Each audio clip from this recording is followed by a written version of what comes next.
What's up, everybody? You know, when it's your birthday and you're turning 35 and you feel old, you just gotta play happy music,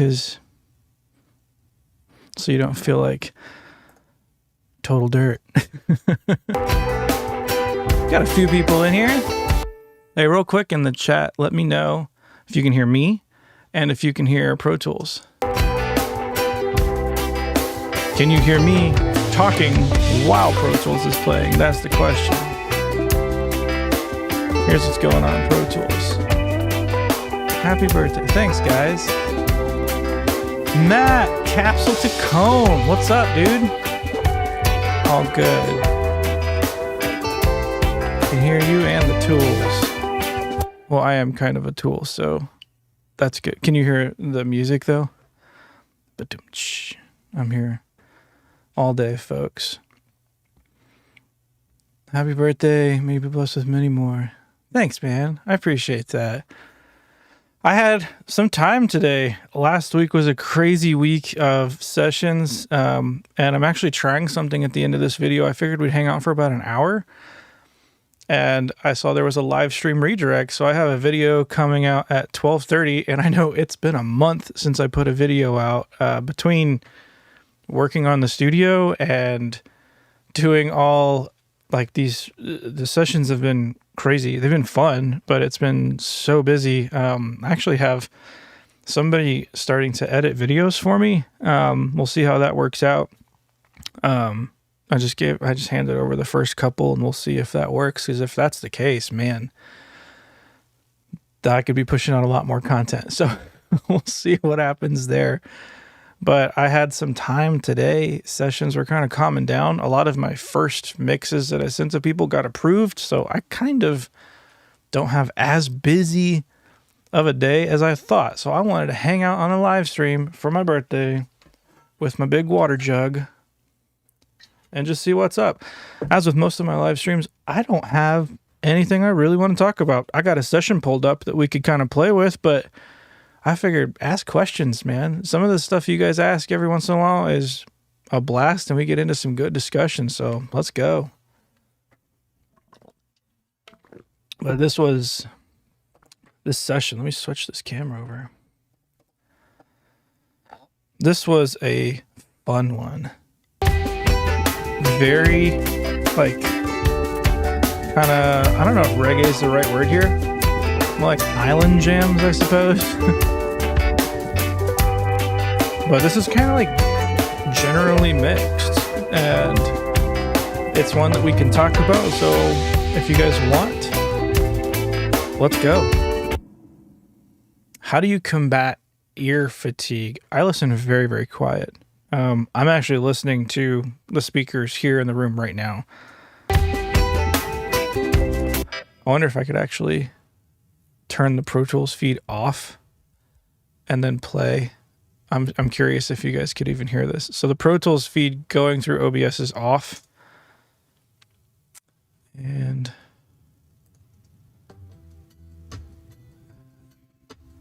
so this is the level that I listen to. I wonder if, here, let me put it next to my head.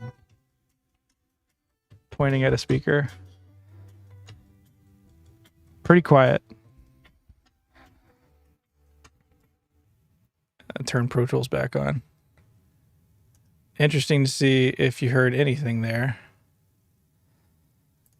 So yeah, ear fatigue. I listen very, very quietly. So sounds great to me with Apple having spatial audio. Do you think you would consider getting Atomos? Man, that's outside of my pay grade. I don't know. I mean, I'm not opposed to it. The idea of that is really cool, but anytime I've messed with like spatial audio, it's been kind of weird to me. I know it definitely has its place, and I think especially like live mixes I thought would be really cool, because I just did a live group in here a couple days ago, and we had them set up as if they would be on stage. It was super vibey. I see like spatial audio being paired with video, like 3D video could be so cool. but I know like this much about it. So have any good advice on spring reverb IRs? I'm looking for good ones. I know the Flint pedal has an amazing spring reverb. I haven't really found a whole lot of plugins to do it. I mean, Revibe has a pretty good one, but they don't like overblow. Like if you hit a spring reverb too hard, like some of the really, really good ones really go that way. So I use guitar pedals and just kind of reamp the signal through that pedal. And sometimes it does exactly what I want, especially for snares. I love using spring reverb on snare. Well, pedal spring reverbs. Were you able to find a place to repair your Gefell? Not yet. I have all your guys's recommendations have been very helpful though. So I'm messaging a few people back and forth, and I'll hopefully get that figured out because that thing has been out of commission for like 2 years. Just one of those things. It stops working and you put it on the pile to repair, and you only think about it when it's too late and you're setting up for a session. So hopefully I'll get it fixed because that's a fantastic mic. Anybody looking at Gefell's UM70s are basically budget U87s, and they sound fantastic. Advice on not getting robbed by shipping and customs when buying gear. I'm probably not the right person to ask there. I'm in the States, so I've never really had to pay customs that I know of. I mean, maybe it's built into prices somewhere and it's just kind of passed along to me. I don't know, man. Seen a bunch of people excited. I was curious where you're thinking things might be going. How much impact do you think AD and DA converter has on a mix? A ton. I mean, we're talking splitting hairs here. When I switched to, I'm running Burls now. I came from Apollos. Apollos are nothing to shake a stick at. What I was mostly frustrated with Apollos was I didn't want to feel tied down to a kind of an ethos, like they're creating a whole environment that you have to kind of buy into. And I spent a fair bit on plugins, and I still have like on my desk right under the camera, I still have a little UAD satellite, so I can use some of those plugins. But the idea of having to tie everything down to DSP is silly to me. Now, when it's like hosted DSP, and I mean, I realize I'm running Pro Tools Ultimate here, talking about how DSP is kind of a ripoff. That to me is a little different. Like, it is true low latency running like an HD rig like this. I never have to worry about if the people out there have latency in their ears ever. I can do whatever I want. With Apollos, that's a different story. Like, yeah, you could monitor the board, but using that third party and going back and forth was frustrating and confusing. And I noticed, like, in some testing that there was weird phase things that happen on a channel by channel basis, and what the latency it's reporting is not actually what's happening. So with drums, like, phase and knowing what's happening with polarity is huge, and knowing that everything is hitting the interface at the same time and then hitting Pro Tools at the same time is a big deal. And it was not happening. And I was looking at what to switch to, things that would hold their value.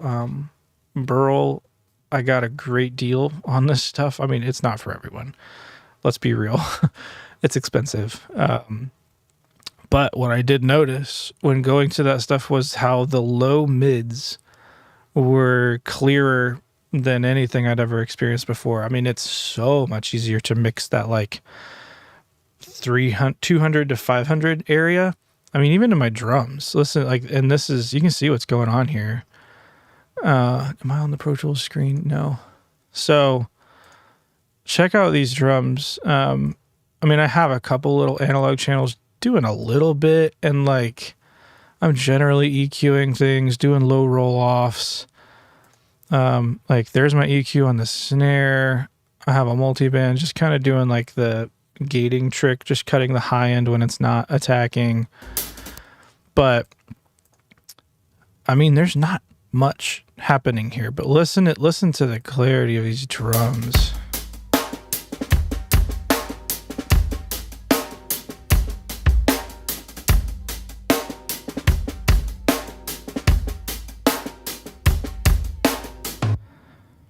And I feel like I couldn't get something that polished before. And it could absolutely be that something happened to me in that amount of time.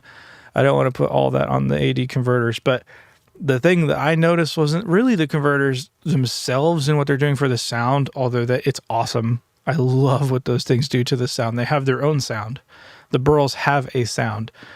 And you could hit them hard and they break up.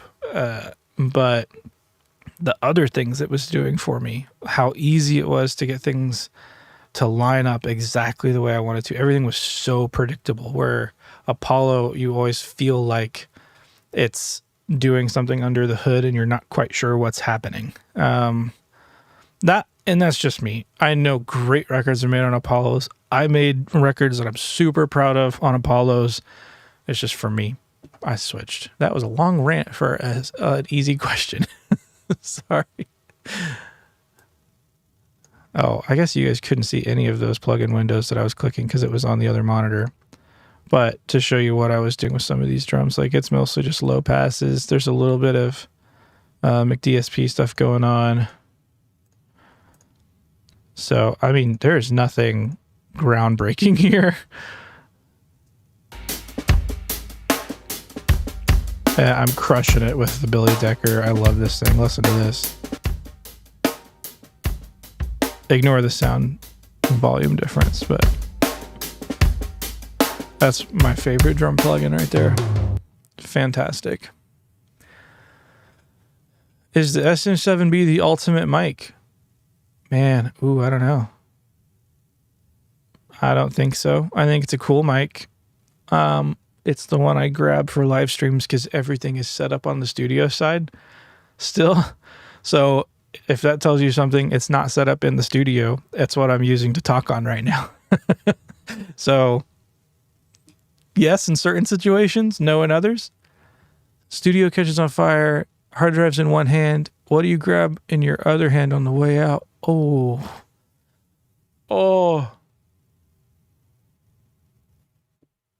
Is it? Probably my red PRS, because it was a gift when I was young, and probably has the most emotional attachment of anything in the room. Yeah, I'd grab that. Yeah, hard drives and the red PRS. It's a custom 22, 2004, 5. Man, even my guitars are getting old. Birthdays, man. Woo! Random question. Would you like to use analog lookalike gear that's dedicated plugin instead of a mouse? Analog lookalike gear that is controlled dedicated plugins instead of a mouse. Analog lookalike gear. Describe what you mean a little further. I'm intrigued by the question, but I want to make sure I understand the question. Analog lookalike gear. Happy birthday, man. Thanks. Thank you. I just got the Bro Mothership. Oh, made a huge difference and was wondering if I'm just crazy. No, I don't think you're crazy. I kind of try to downplay it sometimes because, I mean, you don't want to brag about gear. I do feel like, dude, those things are insane. And, dude, the stuff, I mean, just mixing that song for you. By the way, the CNCB Music, awesome producer. That thing, I think that I did mix a song for you. Correct me if I'm wrong, if I'm remembering this right. Dude, that will work great with the stuff that you're doing, like kind of that earthy, super vibey thing. How long have you had them? What have you got to? Like, what have you found out about them? And what's your setup? I have 4 BAD8s and 2 BDA8s. So 32 in, 16 out. But yeah, dude, that's exciting. Through the Days, dude, that song was so good. That singer, man. What? Drop that artist's name in the comments. You guys should go listen to this song. It's just a good tune. Like the writing and the arrangement on that song was fantastic. Yeah, drop the artist name in there so people can check it out if they want to. Are you using Billy Decker as an send or an insert? It's an insert. It's actually, I have this set up as a folder track. So all the drums are in this folder track, and then all these are inserts on that channel. So I have like a high pass, the Billy Decker, and then another high pass. Because I'm finding like you got a high pass at multiple stages, and especially I'm going back out. Just punch the mic in the face. I'm going back out to hit my Neve compressor. And especially with something like this kick drum was just crazy. I mean, let me see if I can get rid of everything. Like, it was fluffy. And I really had to chop this thing up to make it kind of hit. Especially in the context of like that reggae vibe. Dude, 26 people in here. This is awesome. Dang, guys. Yes, it is my birthday.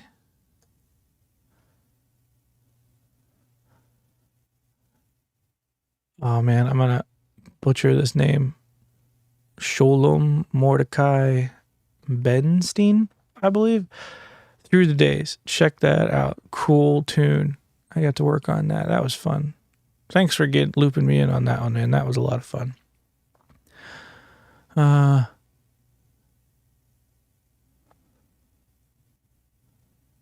Question. The best homie and I are in the works to open our own studio. Should we lock down an LLC before we find a location and make it official? Or location first?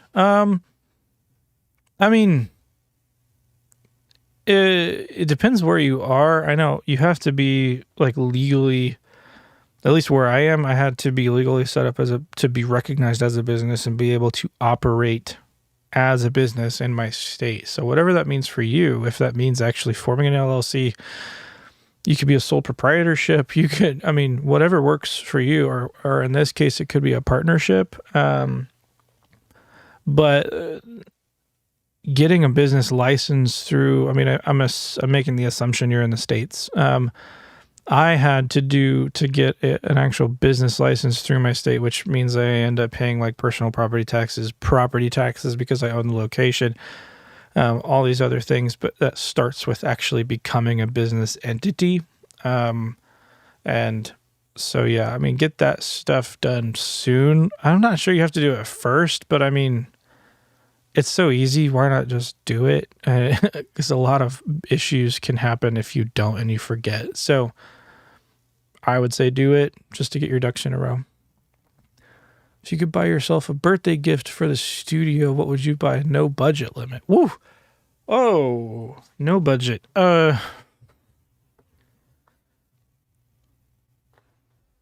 No budget. Honestly, it would probably be like some camera gear right now, because I feel like the gear I have is in a good place. My computer's just yelling at me that I ejected a hard drive. I certainly did not, sir. I did not eject a hard drive. It would probably be like a new camera. Like, I'm running an EOS R right now, which is a great camera. I love this camera, but I'm definitely a nerd and watching like Matty Hapoya, Potato Jet, G Nagata, all these awesome like photographer and videographer channels. So it'd probably be camera gear if I'm being totally honest with you. Maybe like a C70 or an A7S3, something like that. I don't know. Happy birthday. Thank you. American Dream Hi-Fi. All right. when the local record shop gives you happy birthday. Dude, that's awesome. Happy birthday. If you didn't read it earlier. Oh, yeah, I'm sorry. I'm missing some of these. I see everybody talking about the SSL. Sounds something like the SSL UC one. What are we talking about there? Oh, was that the Billy Decker plugin you were talking about? Happy birthday from your neighbor down in Carmel. Oh, whoa. Thanks. Have you thought about doing some studio sessions, AOL style, with artists and bands? Yes. And I'm trying to figure that out. We have a lot of things in the works to kind of expand the channel and what that looks like, and kind of bringing a whole lot more content to the table, especially for you guys and subscribers. Even though the channel's small, like there's some pretty cool like community stuff going on. And I know like it's been crazy. I haven't been as busy posting as I should be.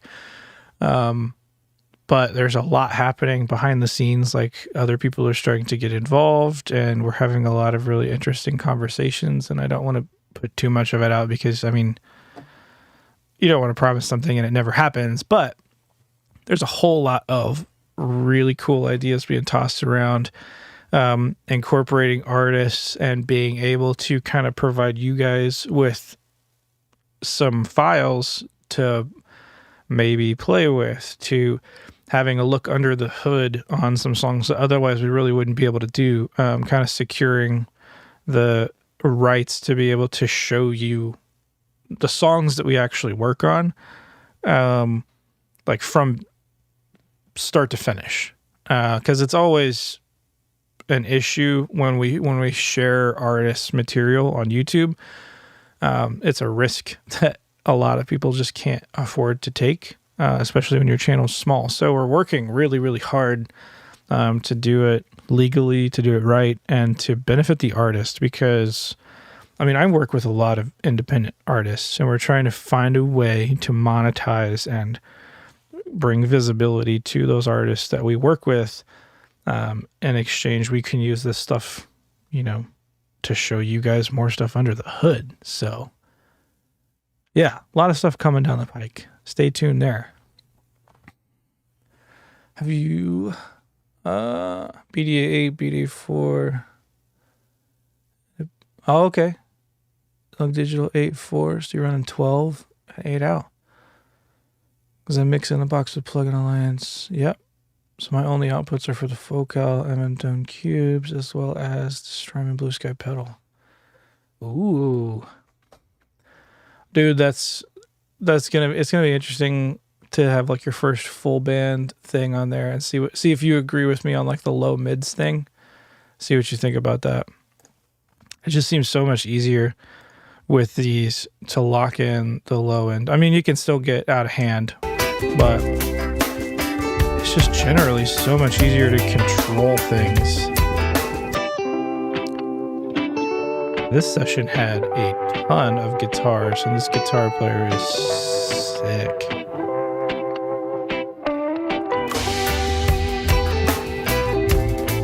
A lot of software stuff and my actual Rhodes.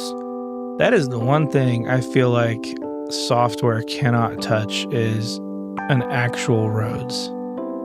That doesn't even get close from what I've found.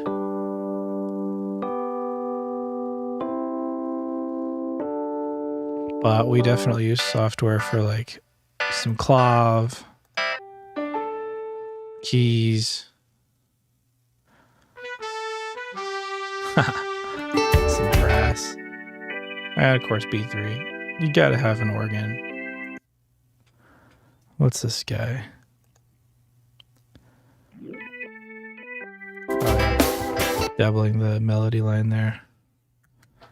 This is a fun one. It was totally chill. That whole session was so chill. Speaking of being a neighbor, I just moved up here New Year's Eve. I'd love to check out your studio, but I don't want to get in the way. No, just let me know when you want to come down, man. I mean, we're not. It's been busy recently, but there's a lot of times where we just have time to chill and talk and show people the space. I mean, I do that a lot, just showing people the space. clients who are thinking about recording and all that fun stuff. Well, for instance, if possible, would you rather use a MIDI controller? Oh, the analog stuff that looks like a CLA 76 limiter, or just control a CLA compressor limiter plug-in with a mouse? I think a mouse is fine. I think it's still, if everything exists in the digital domain, why use the resources to get something that looks like it? Because maybe I don't always want to use a CLA 76. I saw something like, maybe this is what you guys are talking about, the SSL thing. What? Somebody put out a little controller that was like crazy expensive to control one particular plugin. Maybe it can do more.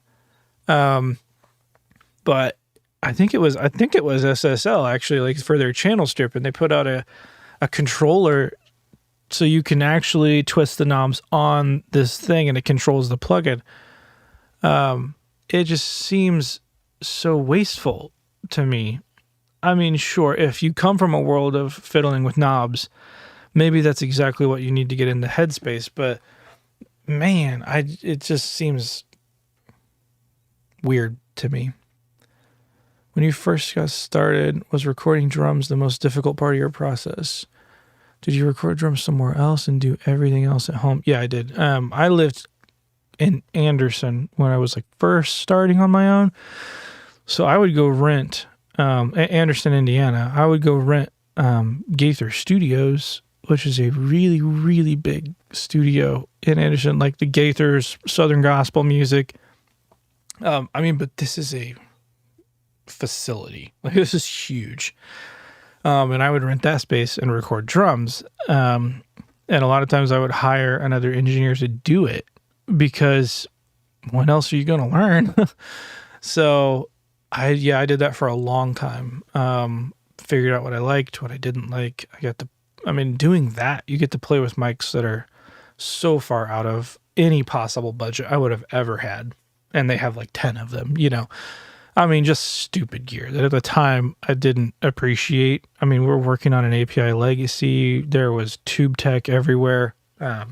Vintage Neumann U67s, U47s everywhere, U87s. You could probably lose one and they'd still have plenty.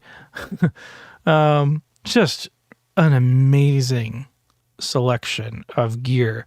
And the room was unreal. The staff was so cool. It was a cool place to learn, as well as other studios, but that's the one that sticks out for me. Just curious, why do you refer to yourself as a loser? You seem like a cool dude. Self-deprecation is a big... I think it comes down to I wanted to be the antithesis of a lot of what I...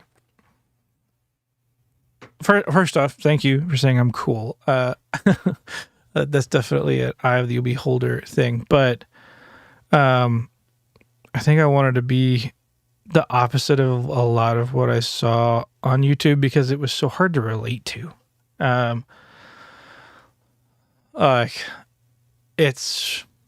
don't know. I've kind of thought about it a lot especially since I've hit like 10,000 subs. Like, cause I never in a million years would have thought I would have broke 1,000. Let alone, that was just something I was doing for fun. So I appreciate everything so much, and you guys who have stuck around like since the beginning. Oh, speaking of which, Bad Chisel. Speaking of dudes who've been around since the beginning, yeah, that dude, he's OG. Been around since like the first one. But yeah, why do I call myself a loser? I think honestly, I listened to Recording Studio Rockstars podcast all the time. I love that podcast. I love Lid Shaw. I love what they're doing, and it was in no way to be disrespectful, but I was like, I'm the opposite of what these guys are. But I still wanted to do something, and I was like, I'll be the loser. They're the rock stars. I'm the, I think that was the thought process of it all. And the whole thing of I'm not a rock star. So it just made sense. Like a loser, you're learning from your failures. Like we do fail. I've failed so many times doing this, but it's, if you can figure out how to learn from it, then being a loser is not such a bad thing. If there's failure and learning from that failure, then you're moving forward. But if you're constantly portraying this like rock star mentality, and not to bash people who do it, I don't want to come across like that, but for me, it was just hard to relate to. I feel like I'm describing this a lot. Speaking of loser, where's my Loser Nation t-shirt? Yep. I still want to do that. T-shirts are hard. Like, they're so expensive. I had a couple on the store. They may still be there. They're so expensive because drop shipping t-shirts is ridiculous. But if you guys really want it, I'll post one up there. Let me know what you'd want it to look like. Hundreds, thousands of dollars to get into the headspace, or just use a dang mouse. Yeah. Using hardware. Yeah, I agree. I mean, I have outboard gear. I have stuff here to play with and knobs to fiddle with. I feel like the stuff in the box gets a little weird when it emulates or when it tries to look like analog gear. Like, computers can do so much. So much. Why do we need them to look like analog stuff? Like, if I want an 1176, cool, that's one thing. And there's some cool 1176 plugins out there. CLA 76 is a great one. But computers can do so much, and that's where I feel like companies like FabFilter are like way out ahead, because they're making plugins that just would not be possible in hardware. Like, they're not making clones. They're doing stuff that's just, you can't do this outside of the box. And so they're using a computer, I feel like, for what it's for. But that's, to each his own. Why did you decide to start a YouTube channel? I'm in the process of starting my own because I find it hard to relate to 10 plus years engineers and also not identifying as straight and a man. It is, dude. It is like a very like bro scene out here for sure. I mean, there's an audience for everybody, man. Like, or if you're saying like you don't identify as I mean, dude, do whatever. Yes, go for it. Like, there's always somebody out there for somebody, and it so much about YouTube. Like, there is rarely anything new on YouTube, and it's more about what I think I have figured out about this. It seems to be more about how people relate to you as a creator. So if you don't identify as straight or a man and you want to get into this kind of engineering stuff, dude, there's an audience out there for you. Absolutely. I mean, how many like hyper masculine people, creators do we have? There's a lot. And honestly, that's a little bit of what I was kind of alluding to. Like, I found it hard to relate to how I decided to be the loser, consciously or not. That's kind of where I landed. And it seems like people kind of latch onto that idea. I'm sure people would latch onto that. Absolutely. I would watch. Like, come on. Just start. The hardest thing is to start. Seriously, and getting over the like being in front of a camera thing. Go back and watch my first videos. They'll make you feel way better. I think somebody just walked into the studio. We'll see.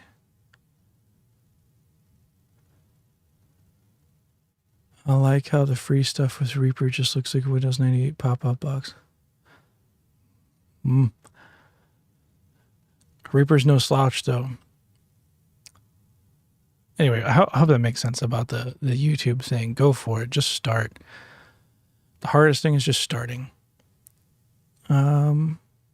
Let's see here. Quick question. How do you balance staying focused on client work while growing social media presence? Also, do you feel like social media is essential in growing your business? I think before I would have said no.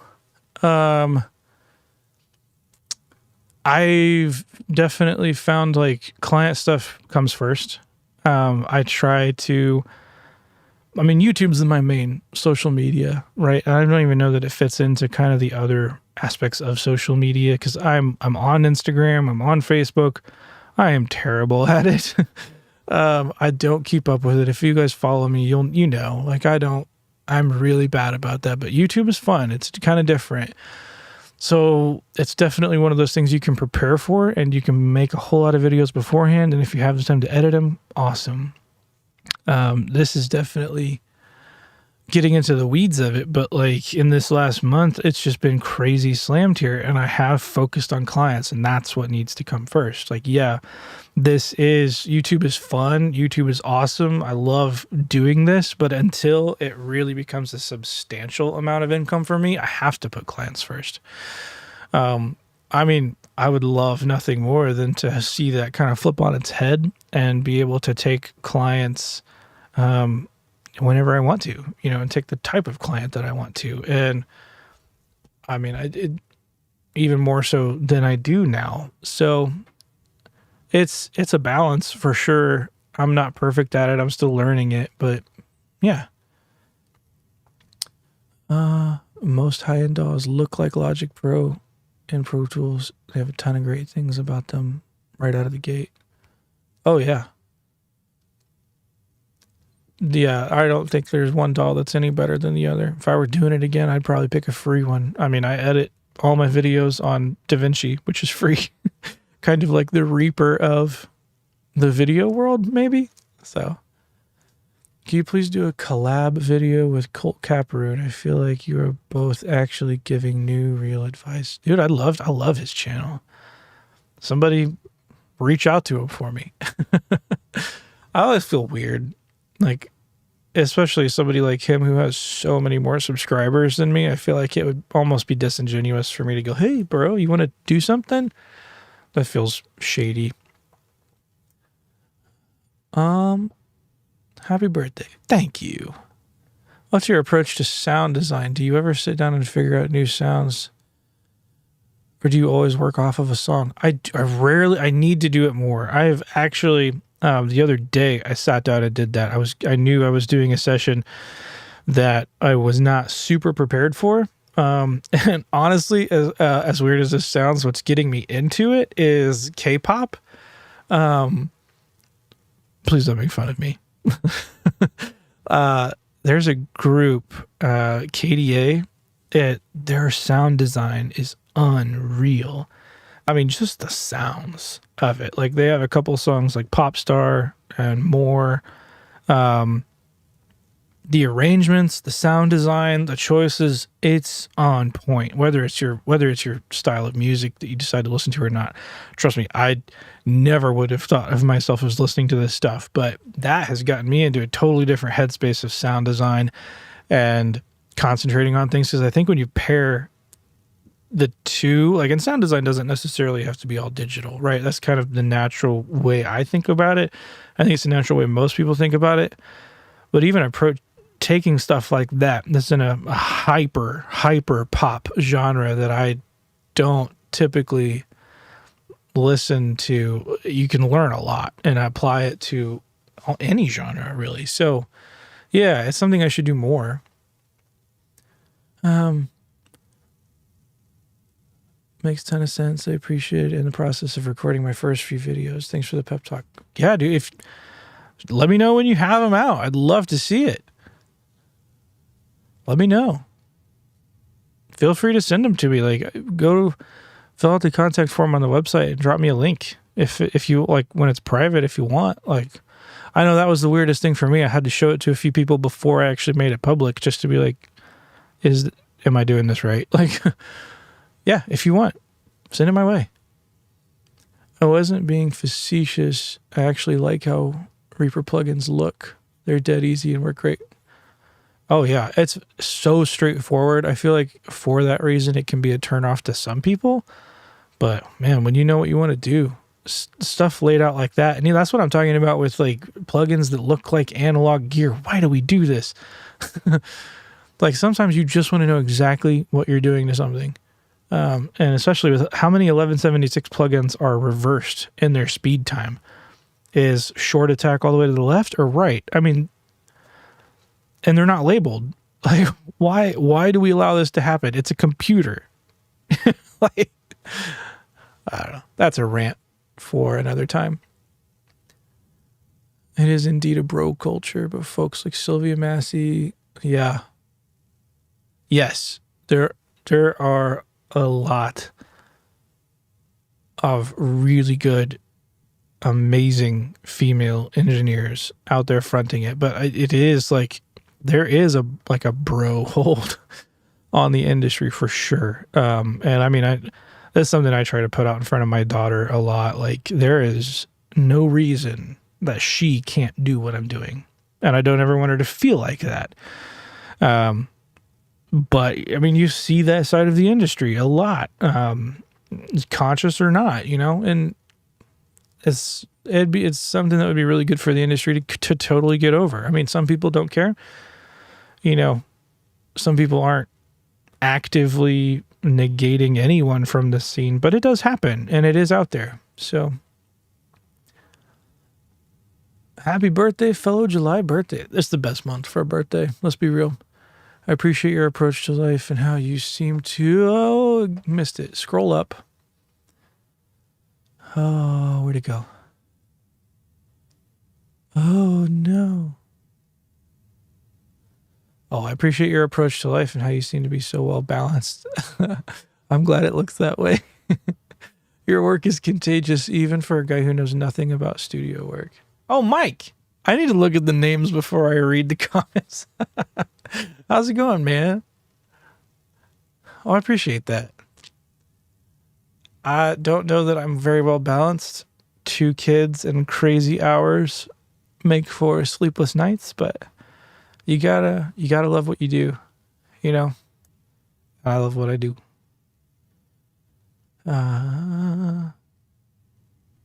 Got a break for lunch, but stream was awesome. Take it easy, man. Nobody cares about your birthday. That's the way I like it. By the way, sticking with Final Cut Pro for a while. Boo! I really like it. Love talking to you about your experience with DaVinci. Yeah, anytime. I mean, I only know what I know and the little ways that I do edit here, but I'm here because I saw it was his birthday. Well, thank you. Reaper has video editing? Reaper has video editing? What? Dude, Reaper might just take over the world, guys. By the way, I've got a video coming out here in like 20 minutes, and I'm trying this live handoff. So if you guys stick around till 12:30, I think it'll redirect you to my new video where I will also be hanging out and chatting. So if you guys want to stick around for that, stick around for that. But man, so many questions. I got to catch up here. Can you do a reaction video to subscribers' music? I have tried to think about how I could make that happen. I'd definitely be willing to try it. My only fear is copyright issues. For those interested, I guess I could say this now. I was trying to find a way to kind of reach out and say this to people, but if you guys are interested in having me like break down a mix, let me preface this. I don't know if this is going to work. I'm still figuring out the intricacies of all of this. If you guys have mixes that you want me to break down, especially if you're in Pro Tools, or just to break down kind of songs and do reactions, we could try it. Go to my website, recordingstudioloser.com, send me a message, and I will send you back some instructions. And we're going to try this with a few people. It will probably mainly get posted as private to start with, just to make sure copyright issues are taken care of. But I do want to try that. It's kind of a new thing for me. Or feedback to subscriber mixes and music. Yeah, I've wanted to do that for a long time because I mean, I think a lot. Even doing consults with some of you guys, you're way better than you think you are. Trust me. Have you tried any of the Pearlman or Peluso mics? If so, what's your take on them? I haven't tried a Pearlman. I have tried Peluso. Somebody had a Peluso, I believe it was like a U47 clone in here. It's been years, but that thing sounded great. So good. I like both skeuomorphic and digital visual interfaces. Digital for precision, skeuomorphic for feel and creativity. Is that what we're talking about with having like a hardware piece? I'm sorry, my vocabulary leaves much to be desired.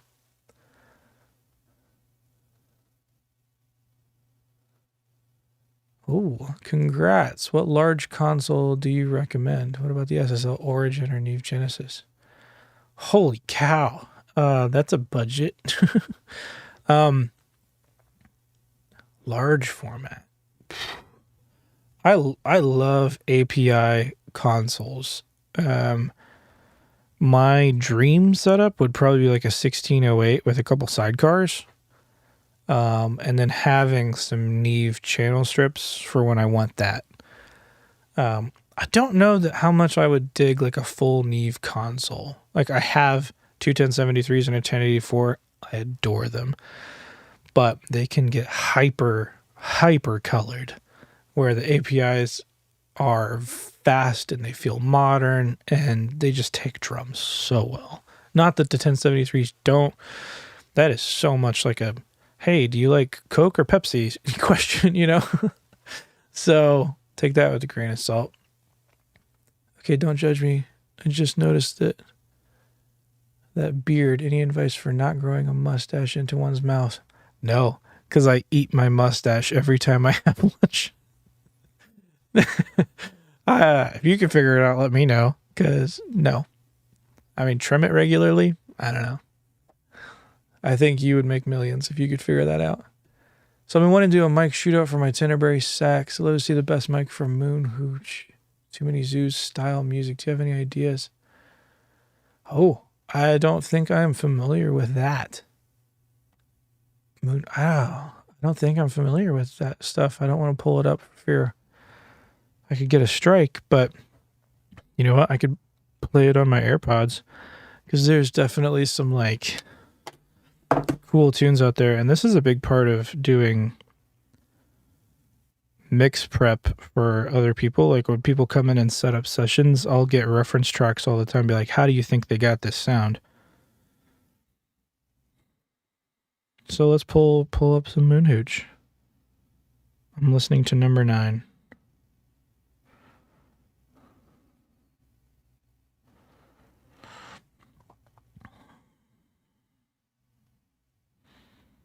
It sounds roomy. Go Acid Mountain. Stereo. You know, as weird as it sounds, like my main, I don't think this is what they're using, but I love like a ribbon mic on sax, but if you're wanting that kind of aggressive thing, that sounds like a dynamic to me.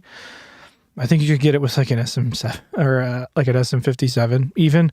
It sounds very small. It doesn't sound super hi-fi and it's very affected anyway. So I think some like a small, just dynamic mic would get you darn close to that. I mean, it's possible they're using a condenser. They might be, but these sound almost like they're treated to sound like dynamic mics. So try it out. Idea if you want to avoid copyright, figure out a way to pitch shift every. Yeah, I don't want to do. I want to find a way to get it to get the rights right. Because I feel like the industry needs it. And there's a really good platform here, and I want to see if it works. Because if I can get it to work, it benefits everybody. And I don't want to cut the corners in that. I want to try to figure this out. But yes, I have thought about that. But if I'm doing like breaking down a mix, like I'd be hearing the artifacts of the pitch shift, you know. Happy birthday. Hope you're doing well, my dude. Thanks. Such a metal nerd, it kind of pulled me back. I was trying to find new things, but seeing your channel has practiced other genres. I've learned so much. Dude, I'm a metal nut as well. Architects, Periphery, Emery, Under Oath. I like metal for sure. I kind of force myself into other areas because I know if I was just being comfortable, that's where I would settle all the time. Yeah, skeuomorphic hardware. Like, okay, cool. I'm probably even saying that wrong. I have to run and get work. Happy birthday. Thanks, man. Sent you a message on Instagram. Sweet. I'll check it out. Take it easy, dude. I noticed that you have some experience with A to D converters, also the Antelope preamps. I used to have an Antelope, I believe. No, I don't think I have Antelope. Maybe. Apogee. I used to have Apogee stuff. I've tried a lot of A to D out. I've settled on Burls. That's kind of where I am, but what's the cheapest budget song you ever produced? I don't know. I mean, probably early on in my career where I was charging like $500 for a record, you know, probably something like that. I mean, it just depends. Cause even now, sometimes I'm not mixing and mastering it. I mean, in most cases, I'm doing everything from session prep, producing, pre-pro, tracking, post-production, mixing, mastering. But there are cases where I'm just doing one of those steps, or like the tracking and mastering and somebody else is mixing. So I don't know. That's a hard one to answer. I'm not sure. Hey, before I go, have you ever used an SE brand mic before? I don't think I have. I mean, I can't imagine they would be bad. Like, it's hard to find bad gear. It's hard to find straight up bad stuff. Everything's good now. It's just what's right for you and how you use it. Happy birthday, love the channel. Just wanted to say your video helped me purchase an R88. Sweet. What an unbelievable mic. I'm blown away. Just saying thanks. Yeah, dude, that's a great mic. It's an awesome room mic, and that's kind of where it's been for a while for me, but it can get really, really intimate. Even using it on like acoustic and vocals, if you put it on its side and use one side to pick up the voice, one side to pick up the guitar, it's really cool. Or even using it in mono, like using one side of it, awesome on guitars. One way to get the rights is with a class action lawsuit. I'm pretty certain it was purposefully abused. Yeah, I mean, that would be a whole lot of work. A whole lot of work just to be able to show some stuff on YouTube. But, you know, we're going to figure it out. Like I said, we got some stuff in the works, and it's coming right along. Did I miss anything here? Dude, thanks for hanging out. I'm going to keep playing some of this stuff. I know I've had this session pulled up, and we didn't even talk much about it. If anybody has questions on the session, let me know. These drums were so interesting. We took samples of them over here. Oh, I've got it turned down. But we took samples of the kit, as you can see, and I'm thinking about selling this set. Not crazy expensive, but I just thought these drums sounded so interesting to me.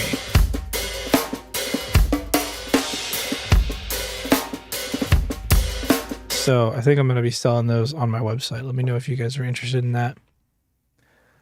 I have some in a contest. The drum mics were amazing.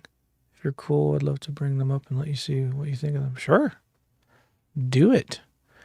Do you ever outsource elements in a production, or do you always engineer the tracking? Not always. No. I mean, there's situations where people are using the room to do whatever they want to do in here. But there are definitely situations. Most of the time, I'm sitting here tracking, I would say. But there are situations where, like pre-pro, I farm out. Because there's a couple producers that I really trust and who do great pre-production work, and you just end up with amazing stuff when the pre-pro is done the right way. And I'm hoping to be able to show some of those here soon. But yeah, farming different things out is just a way to keep things moving along. Like pre-production, tuning, sometimes editing. I like to do my own editing because I feel like I'm pretty fast at it. And I like to do my own tuning. Pre-production is the one I farm out. And it's just because a lot of the stuff can be just sit down with the person, get a rough idea, chart out the song, look at the references, see what the goals are. And that's the stuff that takes the most time, but it can be easily fed to just about anybody because you're just talking. You're figuring out an idea and then you're conveying what that was back. So as a producer, do you have to keep in mind the music video while working on a production? I have. There's one band I just finished, a local band actually, where it was so easy to think about their stuff thematically or cinematically. And there were even mixed decisions that we made that were kind of like, let's think about this visually. And that's a really fun way to mix. I love doing it. So yes, that does definitely happen. Do I do it all the time? No, because I don't think it's appropriate all of the time. But I do. That's an easy way to think creatively myself. I think very visually. Is your session audio track zoomed in for a bigger view on the waves? Yeah, I can zoom them out. I mean, but these are also drums, so they're going to hit like where they're going to hit. And this is a really consistent drummer too. Like,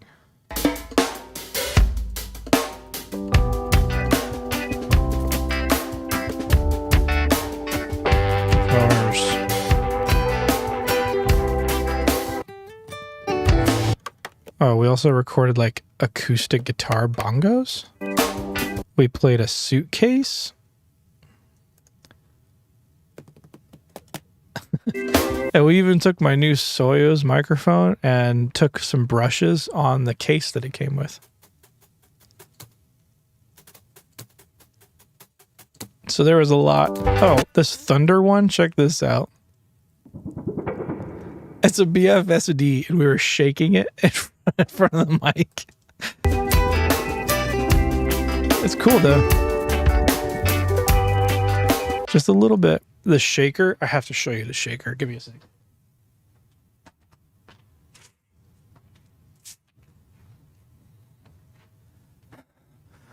We knew we didn't want like a traditional shaker, so this is what they were using.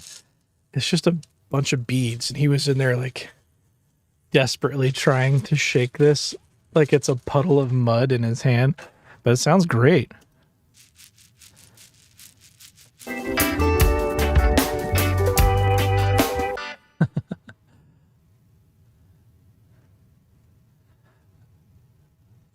Any idea? Well, we're gonna have to wrap it up so we can get to this next video. What level would you say your level of knowledge on music theory is? Do you have a good ear for pitch, music training, or is production engineering? I went to school for vocal performance. I'd like to think my pitch is really, really good. I mostly do all the vocal production here pretty quick. I was also sang in like an a cappella quartet for years, doing barbershop. So harmony is something that's just like ingrained in me. Music theory wise, I know enough to be dangerous, but I am not like professor level by any stretch of the imagination. But yeah, I think it's really good to wrap all that stuff up. These would be great drum sounds for ska. Yeah, that's kind of like what we're doing. Yeah, I am selling these drum samples. They're not up yet, but they will be. What should I call them? What should these samples be called?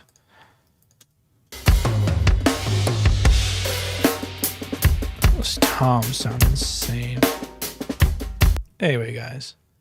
Was this recorded in the bigger space or before? This was in the bigger space. You could definitely tell. Check out the R88 room, which is like 50 feet from the kit.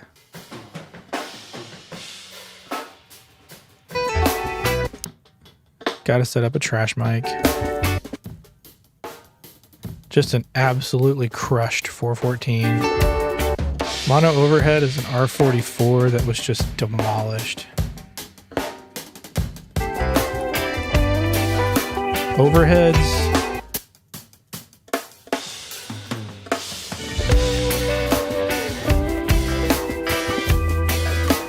Yeah, it was a lot of fun.